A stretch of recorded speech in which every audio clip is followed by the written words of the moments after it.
right? The reality is that lightning was like, let's strike at every opportunity that we have. And then ultimately it just became a part of who I am. Yeah, and who we are now, for sure. For the neighborhood, by the neighborhood. Yeah.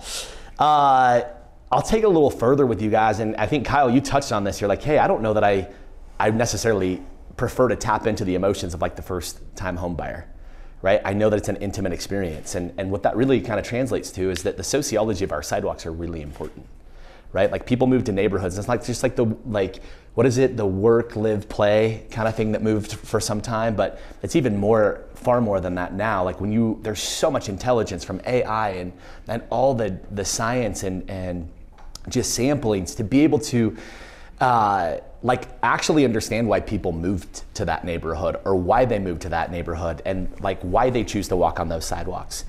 And so the big one for me was like, I actually just, if it was up to society, dude, I shouldn't even be here, right? And so what was the word again? Sorry, I forgot. For the neighborhood. Oh, for the neighborhood. Yeah. And so like, that's something to me that, you know, when I look at my own sociology, like I raised myself at 15. My mom left in 3rd grade. My dad might as well have moved out, and he was a great guy in so many ways, but he wasn't a father. And so the neighborhood really stood up for me, right? The people around me believed in a potential that I had.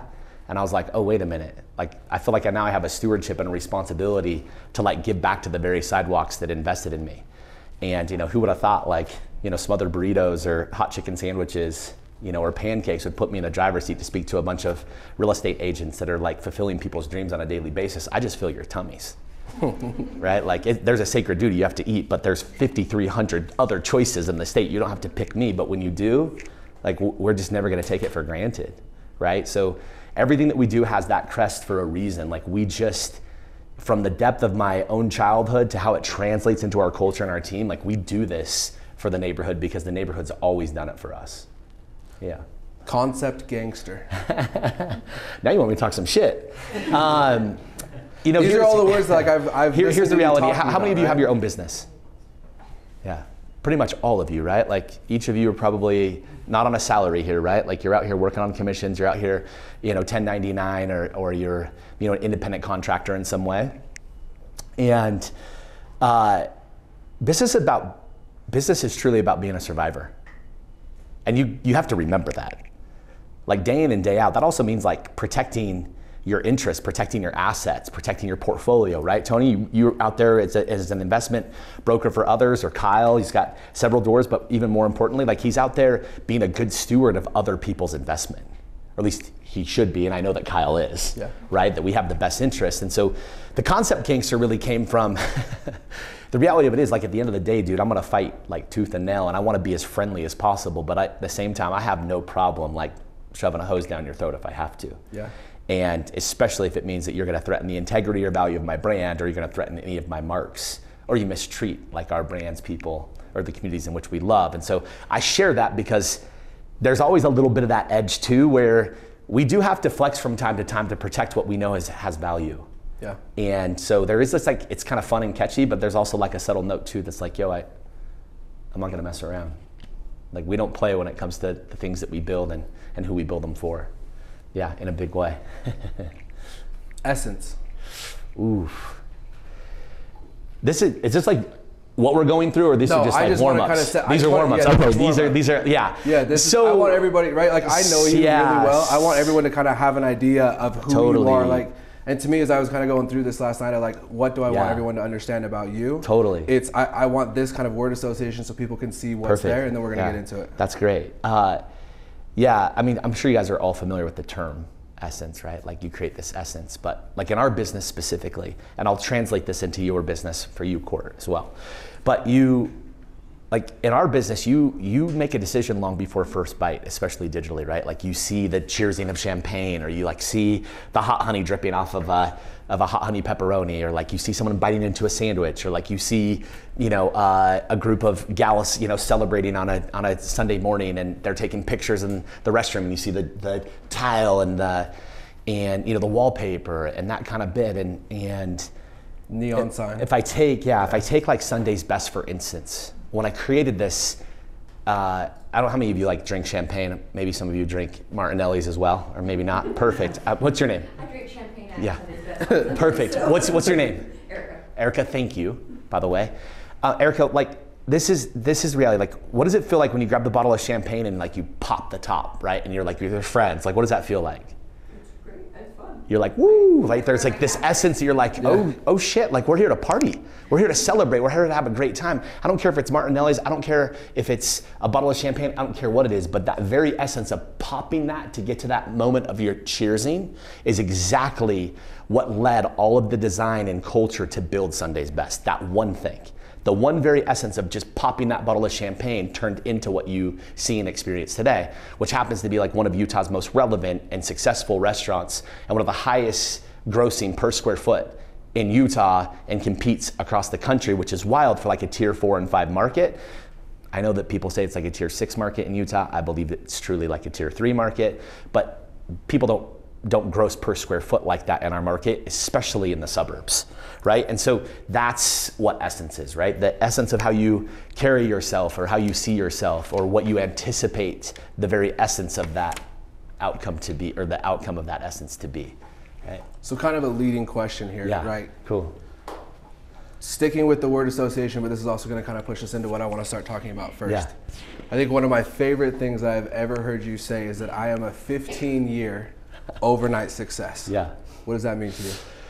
I think it's so easy, especially in the environment like Instagram, where everything is like so visual and so aesthetic and everything just looks like it's a win, right? Everything just looks like it's a big win. The reality is, I spent 2.5, almost 3 years doing nothing but closing restaurants, which was awful, right? All across like I-25 in Colorado, like down to the lower 70 in some, circumstances. And the reality of it is, like, our early product didn't really perform well. And, at the Costa Vida brand, there's 5 locations. It was over. Like, we had no money. We had no reason being in business. Like, everything we were losing, and we just didn't give up. Right? Or you take even like the Ginger Street brand, a brand that I'm super passionate about, and we opened it 6 months before the pandemic. It was in the heart of the CBD, but the reality of it is, it was a fast casual concept. We opened it as a full service concept. We had a bit of an identity crisis, and it ultimately ended up costing us over $1.2 million in real cash. Right? And so like, you find yourself in these situations where you work on your model, right? Like how you knock a door, how you court a client, how you retain a client.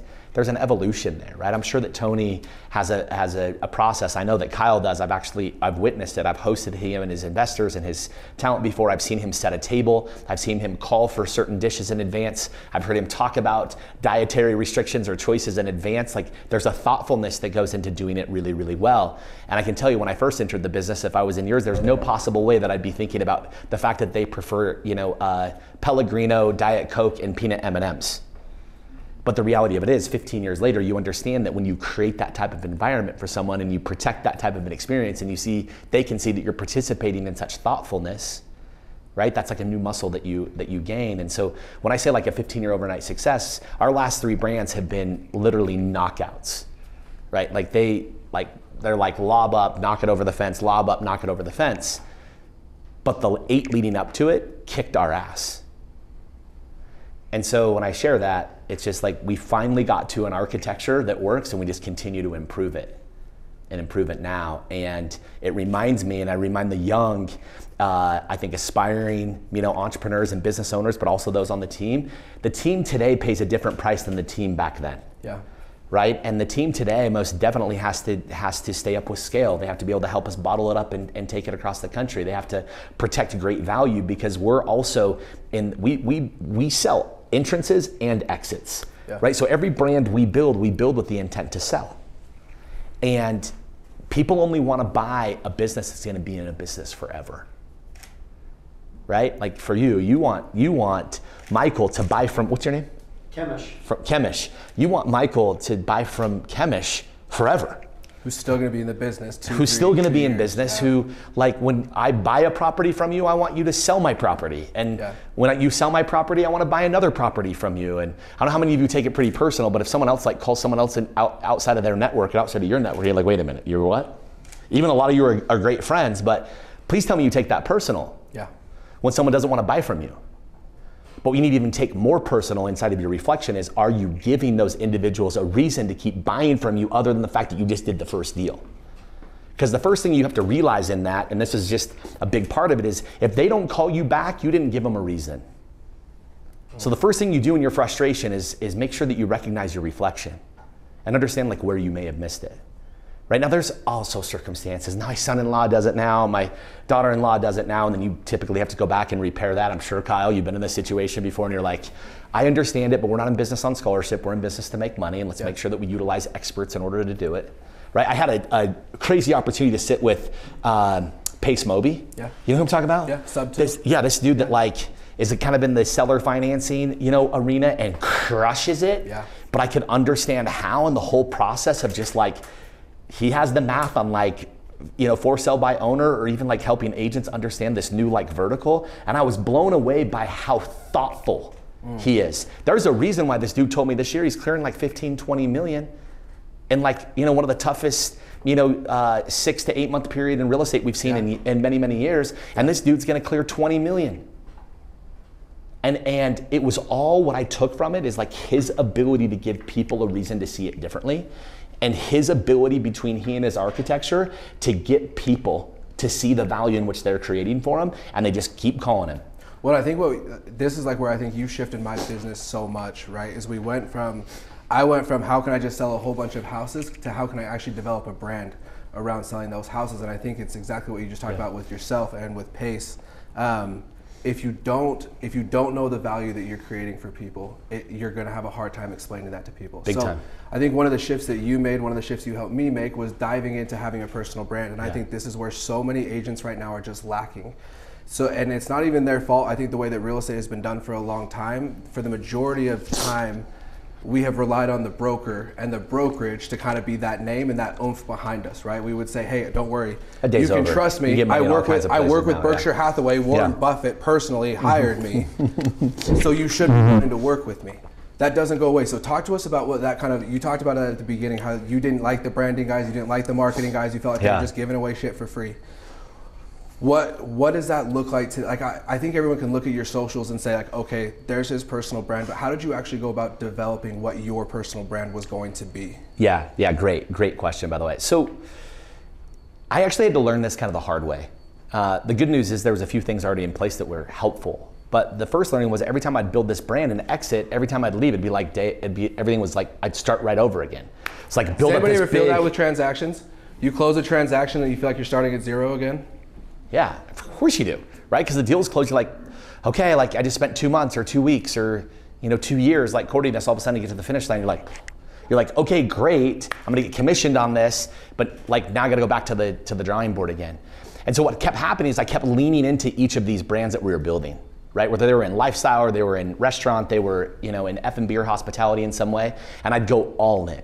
And I mean like all in, like sweet pork burrito, Michael McHenry's face, like they were synonymous. And all of a sudden, like when there was an opportunity to exit, I would leave, and all of a sudden the next day I left all those assets. And I just like back here going, okay, like sharpen the resume or like court the new business and get out there and go for it. I didn't have something that was continuing to stay like very present and relevant. And after that happening in 3 different brands and 3 very successful brands, one of my brand team members that was actually a consultant at the time just said like, McHenry, you've got to stop like putting every bit of your energy into these like businesses. To the transaction. Into the transaction and the brand. You have to put everything into your personal brand because your personal brand is going to make every one of those brands that much bigger. And what's wild is the very first brand that I actually had launched after building my personal brand in advance of it was our most successful opening to date, which was Sunday's Best. It was our most successful brand.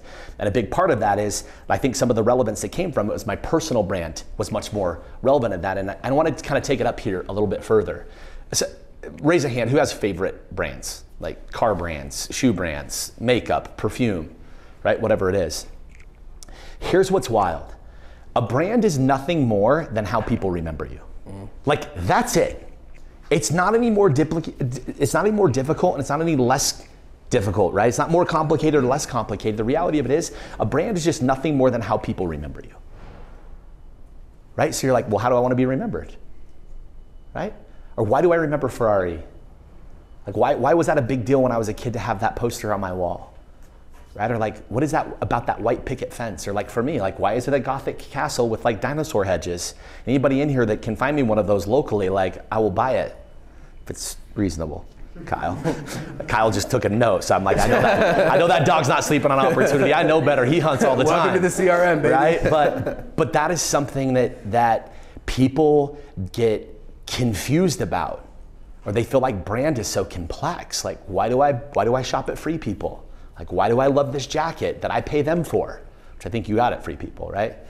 But it's like one of these realities. Like, why do I even know that? Well, because I'm a girl dad, and my house is full of trendy gals. Yeah. And so I know where stuff comes from. And that is something that I just discounted for so long that has afforded me so many opportunities. But like, I don't have 100,000 followers on Instagram. In fact, I have like 10,000.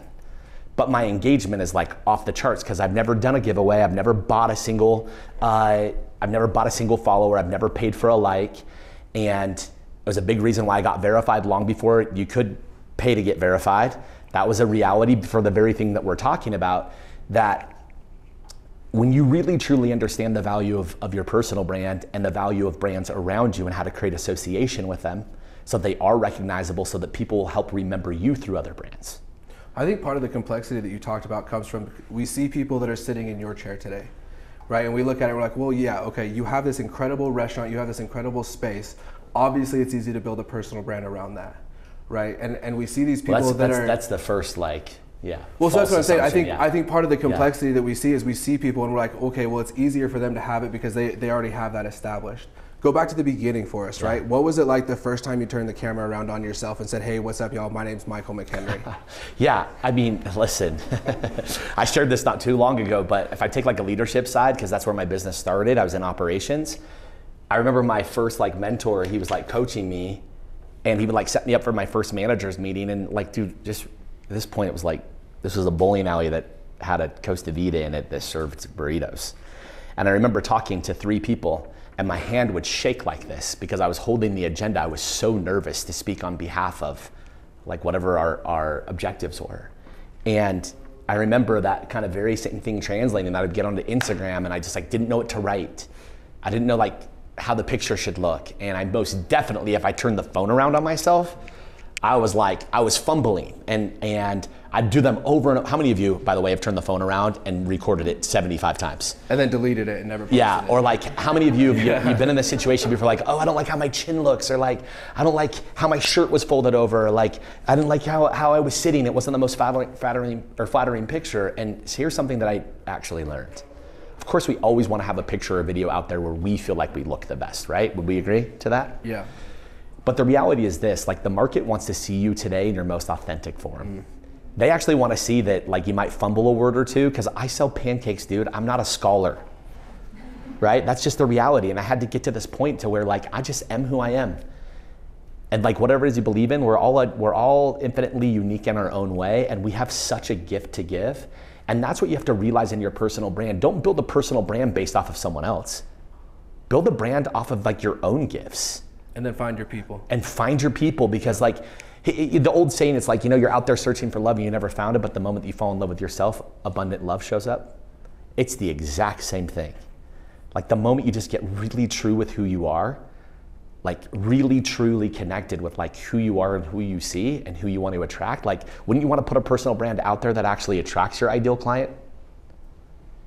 Or that attracts your ideal relationships? That attracts your ideal deal flow? Right? It's like why I know so much more about Kyle versus I think most all of you in here next to Boo is the fact that like he shared a lot with me. I've seen who he attracts. I see how he carries himself. I see the very essence that we speak to. I see how he courts his clients. Right? He hasn't brought me enough deals. I do know that for sure. But the reality is like once you're very clear on where you want to be, your brand will attract that. And you will attract that to your brand. Do you think that you can get clear on that brand without starting? No. Right? I think I feel so lucky that my skill set is just to jump into something and figure it out later. Totally. Do you think that that's something that you can get clear on without actually turning the phone around, right? And proverbially, but also literally, discovering that as you Listen, go? I think that, years ago I would tell you, even like 2 years ago, I'd tell you like, what's the first thing to do is to start. And I think here's the reality, like the first thing to do now is actually finish. Like if you start on that video, freaking post it. Don't do 75 of them, never get there. A lot of people start and very few ever actually post or finish. Right now I'm like, get to the finish line, whatever that finish line may be. There might be 100 of them, there might be 1,000 of them, but get to them. Yeah. Like absolutely get to the finish line on the things. And the more that you do it, the muscle you're gonna continue to build, right? Like I'm driving down here, my brand team's like working with her, like, yo, Em, we're in the car right now, like just drop some bombs. The next thing you know, we're like, oh shit, that was good. My brand manager's in the back and my media guy's right there and they're both like lighting up because it was just on the fly. I would have never done something like that like 3 years ago or 5 years ago. For one, I would never even know what it means to have the media guy in the car with me. Right? But now it's like we do it on a regular basis. Like last night we did a styling with the Bespoke. It was really, really cool, right? Because most of the time, most people are just like, oh, he wears trucker hats and t-shirts and cool sneakers. But the reality is, I love suits too, right? But like sharing this other side of it where typically years ago, I'd just roll into that, go in, get styled out, then whatever that up and coming event is, I would just wait for it. And now it's like, no, wait a minute. I want to share this. So we've kind of talked through, I love this, because we've talked through people that might be in the middle of building that brand. We've talked about it at the beginning. In 30 seconds or less, I want you to break down what kind of trouble your personal brand got you into around All-Star Weekend, right? Because I think this is why it's so important for us to start focusing on this now, because it might not mean a ton today, but at some point, if you can get that personal brand to the point where you will put yourself in the position to capitalize on it in a massive way that you probably never thought was possible when you first started the branding. So walk us through kind of what happened around All-Star Weekend with you when the NBA All-Star Game came into Salt Lake City. Yeah. How quickly that, because it wasn't, you weren't planning that 6 months before. No. This was the week before, but your personal brand was in a position to capitalize on it because you had been putting in that time months and years. So I think you had kind of two big questions there. I think the first one is like, regardless whether you're at the start or you're in the middle, the effort's the same. Just keep pressing. You got to keep pressing. And you can't be romantic about like how many people like it or how many people share it or like, it doesn't matter. All that matters is like you're in there, like how many of you work out regularly? Like, okay, perfect. Like you don't just like walk in the gym one day, like, oh, I did 50 crunches, now I got abs. Or you walk in like, oh, I just did a bunch of curls and all of a sudden like I've got beach muscles. Right? It's the exact same thing. Like you're gonna go in there and you're gonna do curls for 6 to 8 weeks of 4 sets of 25 before you see any movement. What's your name, bro? Tyler, right? Would you agree? It's the exact same thing. Don't like do one post and think, oh my God, like everyone's gonna see my muscles. It's just not how it's gonna work. You gotta be pissed at yourself and say you just gotta work. push on it. It's like, by the way, like I was the guy that like beat myself to pieces trying to crunch and plank through every bit of trying to get an ab, and I realized it just happens in the kitchen, right? But for years I pushed on it, and it's kind of that's a whole other wild story. But you find yourself in that place where like you just have to like do it day in and day out. What was the second part of that question? Walk us through what happened around All-Star Weekend. Yeah. So this is kind of crazy. I had no idea this would be what it was and what it's actually become and what it actually did for the rest of our company. Well, then what it means for the state, our relevance, what it did for our city. So what's kind of wild is like, as All-Star Weekend, those of you that know the NBA hasn't been back to Utah since the 90s. Right? It's going to be a very similar experience like when the Olympics come here in 2034 and we had them in 2002. It was almost the same amount of time. I think the last time that All-Star was here was like 30 years prior. And it really boiled down to this one thing, these like large conglomerates, large brands, Armani, Nike, Lululemon, Clutch Sports, Rich Paul, those of you that like know that arena and know the agents and market really well. They're like, we're coming into Utah and we're like, all they know of Utah is it's full of dairy farmers, Mormons, and like racist cowboys, because that's all they know. They don't know anything else, and all they know is like LeBron won't play here because of the stands and what Westbrook has said and everybody else, because he's coming to a tough, bro, you go to a BYU game or you go to a Utah game, you better have your game on, because the fans are going to let you know who they're cheering for, right? And what was wild to me is it came down to one thing. They jumped on and started searching. They're like, well, who's the verified restaurateur in Utah? It actually didn't matter if there was someone else who served better pizza or better pasta. It didn't matter if there was another restaurant that had more stars on Google or Yelp than us. They just wanted to find the guy that they felt like was the most nationally relevant. So they called me.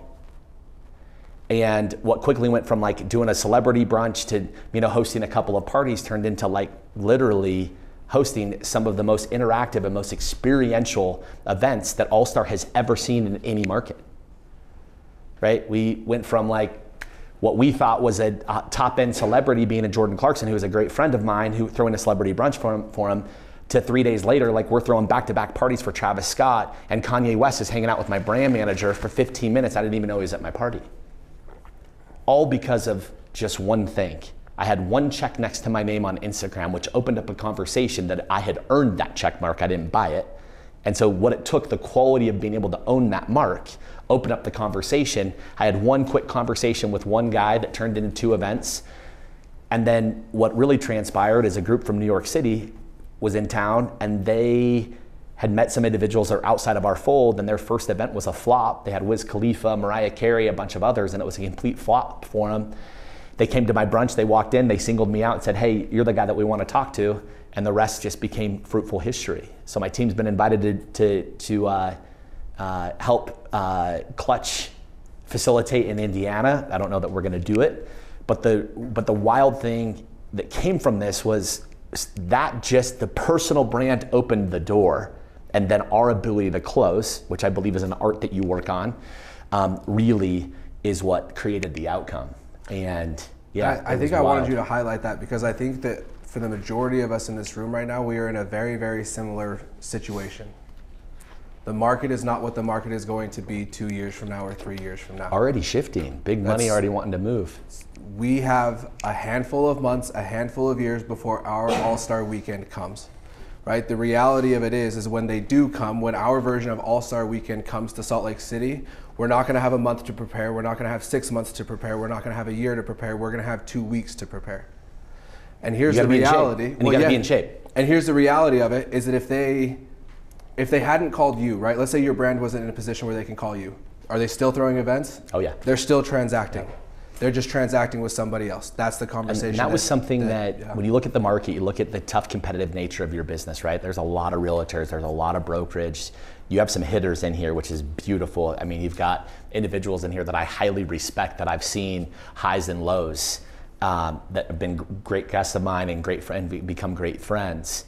And it is very interesting what happens when you're in the right place at the right time and you have the skills and resources to say yes. If you can act, it's a big deal for me right now. Like I've dropped 70 pounds or 65 pounds in a year, and I went from like my 30-year-old version to my 40-year-old version, and I look now and go like, geez, my 40-year-old version can kick the trash out of my 30-year-old version. And one of my big things right now for my nutritionists and my trainers and my coaches, the people that are around me right now, like I'm taking an athlete's approach to this. Like I'm taking like a UFC's fighter's approach to this, so that I'm always battle ready. That I went completely sober. I own my own liquor brand. I own a vodka brand, a rum brand. I have my own Brut champagne. I have my own beer coming out next month. And the reality is that I don't drink because it doesn't keep me clear, right? Like I want to be in like my optimal position so that when opportunities do arise, I can strike right then. I don't have to wait to hit a training camp. I can just fight today, right? And the reference that I'm making, those of you that don't know, that's like when a fighter goes out, they build a camp and they train for 10 or 12, 15, 20 weeks in advance of a big fight. On a fight night, I want to be ready for the fight night anytime I get the call, right? And so if you think about like really truly wanting to build a business in one of the most competitive markets of our lifetime, you better be in shape for it. Whatever that means, right? Whatever that means, whether that's your knowledge and how you can convert and build a funnel and deal flow to gaining new clients, to retention, to like understanding certain strategies, tax and financing, capital stacks, access to money. Like institutional financing, independent financing, like there's so many tools to this game because money's nothing more than a tool, right? Like I learned for me, owning a lot of doors can make sense to me in a certain way, but I don't need cash flow, right? I have businesses that are generating cash flow. I need real estate to preserve, right? So commercial was a far better rate for me. It's just a far better strategy for me. I didn't know that. I was just like, damn, I want to have 50 doors. I want to have 150 doors. It's just exciting to say. And one of my really smart friends sat me down and goes, like, doesn't meet your portfolio. It doesn't meet where you need to be. There's so many tools and resources out there to become very sharp at your art, to be battle ready for whatever it is that you're doing. So you talked about, and I love it, your brand got you in the door. Yeah. Right, and I think that this is where so many agents view social media wrong. We put up a house on Instagram and we expect somebody to DM us and say, holy hell, how did you know I wanted a 3-bed, 2.5 bath in Linden, Utah? I want it. That might happen. I'm not telling you that it won't happen, but the odds of that happening are far less. I think you stand a much better chance of doing what Michael just described, and that is getting a door opened to you. The second part of that, though, that Michael said is he got the door opened and then his team closed it, right? So now, and I think this is where you gave me so much insight into my personal business. Yeah. Right? I want you to take us tableside. And Cool. you can take us to Sunday's Best, Yeah. you can take us to Pika, I don't care, but just take us tableside. And I want you to talk through, because I think the second part, if you have a brand and then the experience that you're providing to your clients doesn't match your brand, people will not transact with you at the level that you want them to. So I want you walk us through just a little bit, go into some of the detail, right? When you're looking at Sunday's Best, right? I remember sitting with you tableside and you started explaining the wallpaper to me. Yeah. And I'm like, this dude's psychotic. The amount of details that this dude is painting. Totally, so walk us through. Can I share one thing before that? Please. Yeah. So we started working with this this group of real estate agents recently, and they're on like a little higher, what do you call that? Like a I don't know, if it's higher priced Luxury? like luxury, right? Yeah. Like these are like $3 to $10 million homes.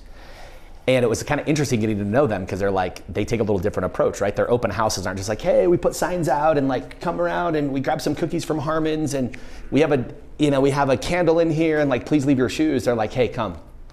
And we've purposely sent you invites and we've created the invite and we've got this local liquor brand and we have Casamigos and Michael McHenry and like, we're actually gonna throw a party for you. And we know exactly who's on the invite list, right? And this was a really wild experience and we were like, okay, we like this group. And once I got to know them, there was like kind of a main agent, right? But he basically has this group of influencers that these gals that get a lot of attention, right? And guys that get a lot of attention in that kind of higher net worth individuals socially. And they utilize that for the walkthroughs and the content. And I guarantee you guys have seen this group because they do it really, really well. And there's like 3 or 4 gals walking. They create this really cool kind of Hollywood experience. And there's a really smart architect that can close in the background. And he has hired this kind of front team to like build this big essence. And once a qualified buyer walks through the door, they have a whole strategy for how that person sits down. And what they utilize for us is, remember what I said, like, hey, once you're clear on like your personal brand and like what that feels like and what you believe others kind of take and interpret your brand, tie yourself to other brands that are similar, right? They took a really smart approach. They're like, well, the people that sit at Sunday's Best or the people that sit at Provisions that spend $200 on a bottle of wine are the people that are gonna spend $5 million on their house. At least you would assume so. Oftentimes the people that buy $200 bottles of champagne live in an apartment. I don't mean that in a bad way, but they're just like, they want a ball on a budget and it all spends the same for us. But it was really cool to be able to see that they understood that if we like culture mesh and align with other representing brands as a part of our own, that was a big deal, right? Like how many of you hang with your friends that shop at the same stores, that drive similar cars, that like that's a thing, right? That's alignment. We call that culture meshing or culture aligning, which means like those brands can line up together. I just wanted to share that because that's a company that like really gets it and they get it in spades where it's like, even if you don't have it, you can resource it. Yeah.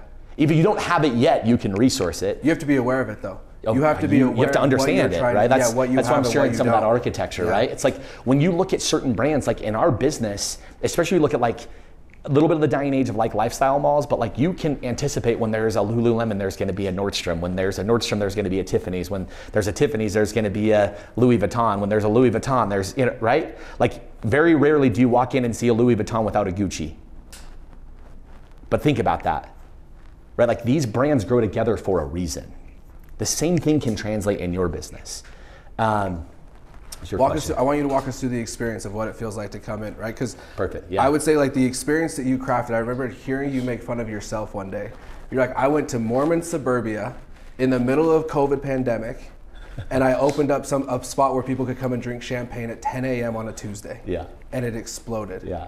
Right, and I think it comes down to the experience that you're creating for the customers, right? If your brand pushes people in and the experience doesn't match, it hurts. So I want you to get as granular as I know you get, just for a context standpoint.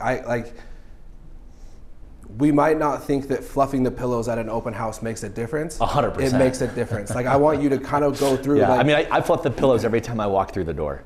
My team knows it. You ever see our couches? Like inside, oftentimes these ladies will be there and like, oh my gosh, I wish my husband knew what that meant. They're like, how do you fluff from the side and touch it in the middle and put it in the corner? And can we tell he's done that multiple times? it's right, it like that's how finite we are, or he is. Yeah. When it comes to the experience that takes place when people come and sit down. So here's the big part of it. We're going to touch on that word essence a bit, but like if I was to like take a concept, right? If I was to build a real estate company right now, like I would start with the end in mind. I would start with like, if it was me, I'd be like, what do they feel when we're done with the transaction? Like what feeling have I left them with? And then I work backwards from there. And I go, okay, like what's it gonna take in order for me to achieve that? And that actually does pay attention to like when you walk in from the parking lot, what do you see and feel? Like, am I, like in my business, so you walk through the front door, like this is different. This was the first brand I ever built where it's like, I want you to come take pictures and eat.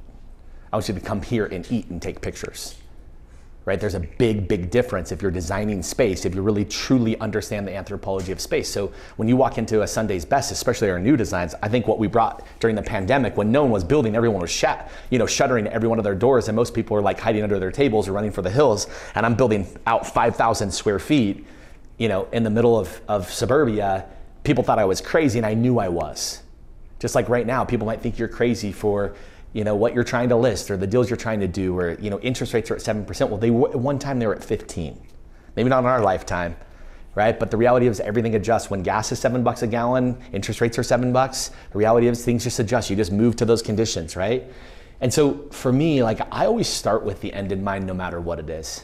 It's become like one of the most beautiful like revolutions, and I should say evolutions in my personal relationship with my beautiful wife. Right? Like I took that relationship for granted for so long, and like I didn't really spend a lot of time in like value work or really understanding what it meant to get to a expected outcome. And the reason I share something as personal as that is because it translates to the very business that you do. Like to really know like what it is that I want to get to. So you're like, dude, why was I obsessed with the scent of the candle in the restrooms? Or why like on Fridays, Saturdays, and Sundays, we burn candles in the restrooms, but we don't on Mondays and Tuesdays. We use diffusers on Monday, Tuesdays, and Wednesdays. Well, would you want to eat with someone who actually pays attention to how they scent their restrooms Monday through Sunday versus someone that never cleans them? Right? We talk in our business about like clean, bright, well-organized environments breed a certain energy that we want to attract. And I would say to Tony, if Tony worked for me, like Tony, it's not that clean, bright, well-organized environment that makes me happy. It's the fact that you understand why it's important and why it contributes to the very essence and outcome of our business. Right? Like when I walk in, right? Like there's something I actually appreciate about you and Leah a lot. Like I love seeing when they share like the essence of their home environments. Yeah. Whether that be like their penthouse in New York City or like their home out here. I believe it's like Southwest or something, like out at Saratoga Springs, like, but the detail from the lighting to the wallpaper to the choice of colors to the mood in which an energy they want to set in each of these rooms, like that's a big, big deal. When I walk in a room, I set an energy. If there's one that's existing, I'll cleanse it and push on my own. Because to me, like that's why I'm here. Like I'm here to bring that level of energy and insight, Jonathan, and the things that I'm doing. So when you start with the end in mind, you build an architecture around it, then you execute your plan.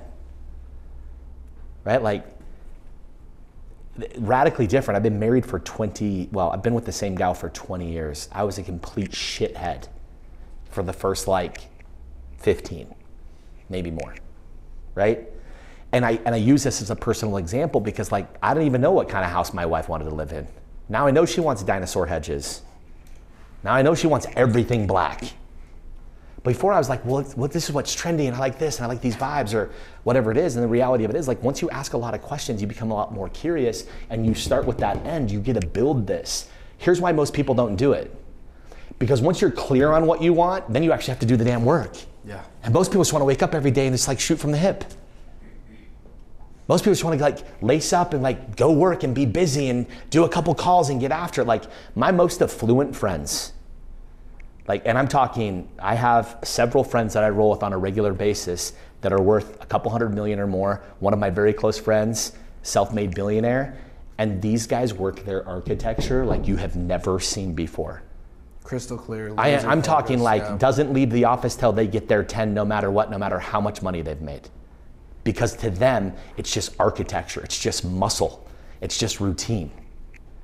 Right? Like how many of you guys have done door-to-door business? How many of you sold alarms or sold solar like door to door, and you're like, dude, that is like the most miserable job on the planet Earth.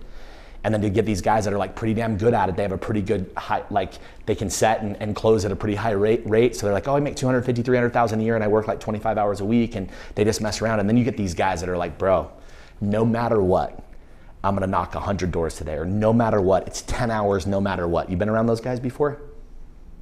They hit different, right? But that's the difference. These guys make $3 to $5 million a year, not 250 at 30 hours a week, right? And the guys that are real and gals that are really, really clear on this, the Courtneys that get this glowingly well, doesn't matter what you do, you will become an absolute outlier, because society does not want to manage the architecture. They don't want to manage it. So when you build this out, right, you put a whole bunch of time and energy into it, right? 10 minutes, is that what we're getting? We're good, yeah. Okay, sweet. This is gonna be my last question. Sorry, I was 10 minutes late, but open it up. No, that's okay. Yeah, I got one more question, because I think this is where we also get stuck. You change stuff all of the time within your restaurant, right? The drinks that you were selling 6 months ago are not the same drinks that you're selling today. What would you say kind of, what's the middle ground between sticking to what you've identified as the architecture and the brand, and then also adding tweaks, making it new, making it original? And I think it's so important. I saw what you posted the other day about copycats, right? If you know what you're doing and you're doing really, really well, you are automatically going to inspire copycats. Yeah. How do you stay in front of them? Right? Like, how do you know when it's time to change something up? How do you know when it's time to make a tweak to that business, to that architecture? Yeah, that's by the way, beautiful question. Like, smart, Boo. The one thing I really appreciate about you is you actually want to be better. You want to be the best. You're willing to grind it out. You're willing to take the risk. I've watched you go all in, and I've watched you lose it all, and I've watched you back up and go all in again. And the reality of it is, like, that's a beautiful quality to have in someone, especially under, I think, these ever-changing market environments. Dude, this is another, say that last part again, dude. I know I'm asking you this a few times. How do you know when it's time to change something up? How do you know when it's time to stay the course? By the way, if you guys notice that I've asked him a few times. Years ago, I would never ask, and now if I want more information, I just roll with it. Like, that's something too to be curious even when we're there. Yeah. Here's what we do, right? We obviously in our business, we identify staples. Staples are pretty easy for us because we have a direct economic association. You sell this many, right? So the things that win, we keep on the menu. And we're also not just in the business of just reinventing things for the sake of reinventing things. But I will say this, like, we always believe that 30% of the pie, we want to add new flavor to. So we think about that, right? Like, we think about, like, what is the 30% that we can always be doing? I'll get to my brand teams and go, like, we're not doing enough stuff wrong. Like, let's fail faster. Let's do a lot more things that fail so we can actually identify 1 to 2 to 3 more things that actually work and pour gas on them. So we identify, like, what's the 30%. And that's kind of arbitrary, but close. It's like, what are we constantly working on? That's the number for your business, right? Totally. Everyone needs to figure that out. Yeah, we're a 70-30 pie in ours. Like, that's kind of feels right, because 70% right, 110% sure, like, we don't hesitate. If we're 70% right, we move, which means we're always working in this kind of 30% metric of, like, what can we be doing differently, right? And my business, which also translates into your personal brand, which is, we know that new, and whether you're trend setting or trend meeting, which means it's already on trend and you're rolling with it, think of like a TikTok song, right? Or like a dance. But, like, what we know is that our business is about market relevance. Just like you as a real estate agent, the more relevant you are, the busier you're gonna be. There's a direct correlation between the relevance of you and your business. I guarantee it. And if you don't think that, you're wrong. That's true, right? And so we work on that. Why? Because we want to be relevant. What does that mean? We need to have the best tasting beverage. We need to have the most beautiful environments. We need to have the best tasting and like what's that? Like bathrooms. Yeah, we need to have every bit of something that we believe that separates us from the marketplace or continues the reach, right? Like, my new product right now, it'll be, how many of you are in, like, kind of the flipping business? You flip houses or help people flip houses, or you have, right? Like, to be honest, I love Sandy. It's going to look like a house we're about to flip compared to our new product that comes out in 4 months. Like, our new product is so wildly better. Why? Because we know Kyle better and how he entertains our space. So now we have built a space based off of our customer and our future customer. Versus we built a space based off of an essence that we believed in. Now it's sharpened. See that? It's the next evolution. It's the next evolution. Yeah. So when you find yourself in this scenario, like, where the ever changes, I think it's much more about, like, protecting your relevance and what can I continue to do to be top of mind. And letting go of the things that pull back from that. Bro, that's something that I just feel like just cut the shit, cut the weight, cut the cords, drop the JanSports backpacks, drop the unnecessary weight, stop carrying it around. Like the market's just too smart for it. It's too swift. And to be honest, like you can't contend when you're carrying unnecessary weight, right? 5 minutes? Yeah. Yeah, of course. Yeah, two questions from whoever wants to go first. Yeah, please. And if there are none, I'll ask another one. Sure. What's your name, bro? Brian. Brian. Sorry. Nice to meet you. You said at the very beginning that I shouldn't even be here. Yeah. What do you mean by that? Oh yeah, thank you, by the way. Here's a reality. Like, neither of my parents graduated high school. Right? I moved out of when I was 15. If it was left up to like some statistic, right? I should probably be contributing to some like high form of recidivism within our communities versus actually leading a bunch of like young, aspiring and successful, real estate agents. And what I think is the fact that I made a choice to kind of disrupt that and change that, afforded me the opportunity to inspire the people around me in the communities that we serve. So I appreciate you, bringing that up. Yeah. Tony. How has becoming a sharp communicator helped you on the business side? Oof. Thank you so much for that. When I started in business, I couldn't draft an email. I couldn't read till I was in 5th grade.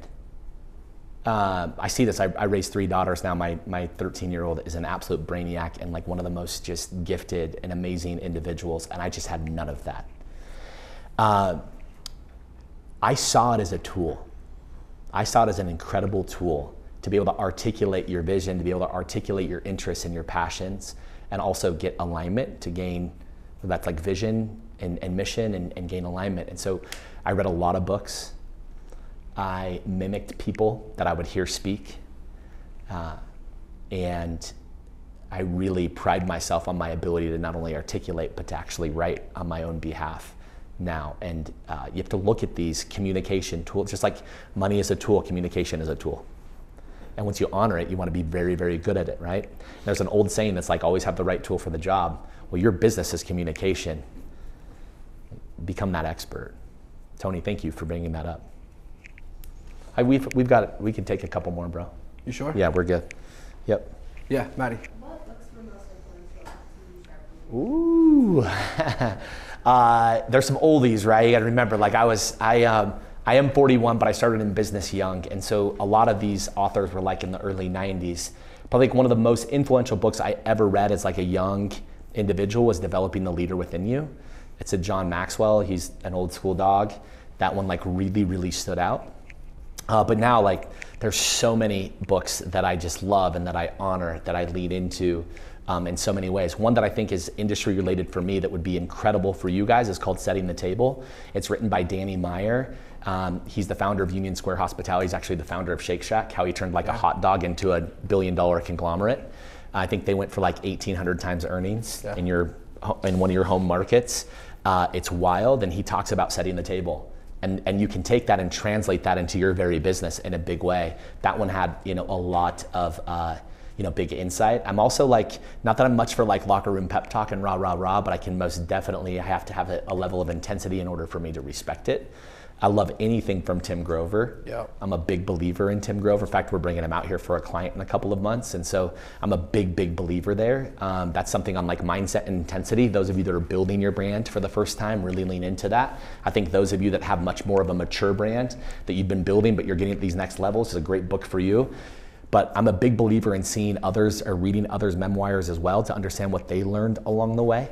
I love Shoe Dog is another big one that I think that anyone that's running a big business or has had a big business and maybe they lost it or it's adjusting under market conditions, you'd realize that we almost never had Nike on about 200 occasions.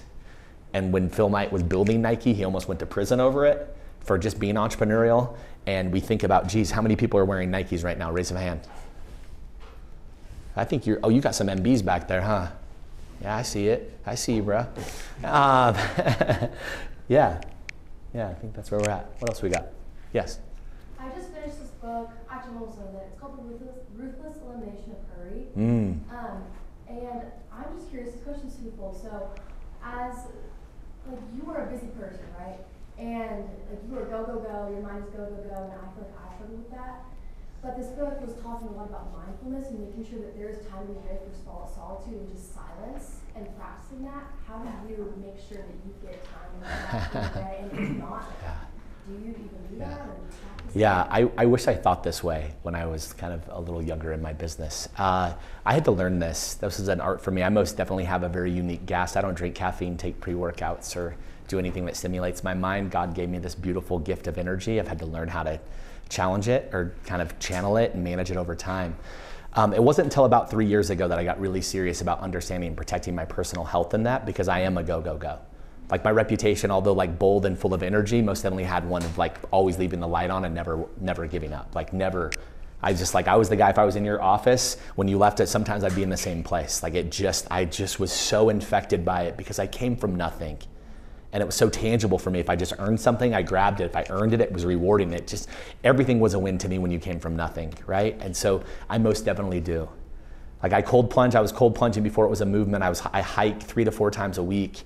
I huge in the open air and in the mountain river and take on every bit of those minerals. You know this, people that are close to me understand it. Cold plunging is a really big deal for me. I used to fight myself on meditation in a big way. I was like, no, guys like me don't need to meditate. Like God gave me this, like screw meditation. The reality of it is, once I brought breath work into it, it was a cheat code for me. I sleep incredibly well. Like I've set so many of like those kind of anchoring demons and traumas that are created, that we allow, that we kind of preserve and protect, and we honor these like radical stories that aren't even in our truth today. And so breath work, cold plunging, meditation, but most importantly, like I really started paying attention to how I fuel my body. And when I stopped putting trash in my body, when I stopped like altering my mind, a lot of gifts started showing up for me. And it's tough. Like I can tell you, like I had no idea. I had no way to relate to people that battle addiction or like overcoming substance abuse. I would never be someone that said I actually suffered from that in some ways. But I realized that like I'm in a business that is surrounded with that. And when I stepped out of it, I didn't even realize that I would just drink subconsciously. Like, it's like, of course you come over, we're supposed to have a glass of wine. When you show up, let's have shots. Like I make you a cocktail. I have it. And the reality of it is that alcohol, when it got in my system, didn't serve my best mind. And so I do everything to protect my mind share. And I'll share this with you as we close. Like I didn't have a mission that I pointed towards personally. Right? If you asked me 3 years ago, 4 years ago, like, what's your why? Like, why do you exist? Then I would have probably talked to you about like building a brand and exiting it, and the amount of money I wanted to make, and taking my family on vacation, and probably buying 2 or 3 more cars, and the house that I wanted to live in, and that bit. And it's real simple for me now. Like, it's really, really clear. And I only point towards this in everything that I do. Like, I wanted to be as healthy as I possibly can, to live as long as I possibly can, to be the most incredible beacon for the people that I love. And if it doesn't point towards that, I don't do it. I'm here, obviously I like you guys, I want you to succeed. A lot of people call to have us come out. I'm here because I love Boo. I've seen him highs, lows, and indifferent. He walked in and he and his family, they have always treated me with like such respect. They voted with their wallets when it was nothing more than an idea. They believed in me before we even believed in us in a lot of ways. And that's why I'm here, because it points there. Does that make sense? And so thank you, that was a great question. What was your name? Natalie, thank you so much. Yeah. Good. Got one more? You good? I have one. Can I ask one selfishly? Please. Yeah.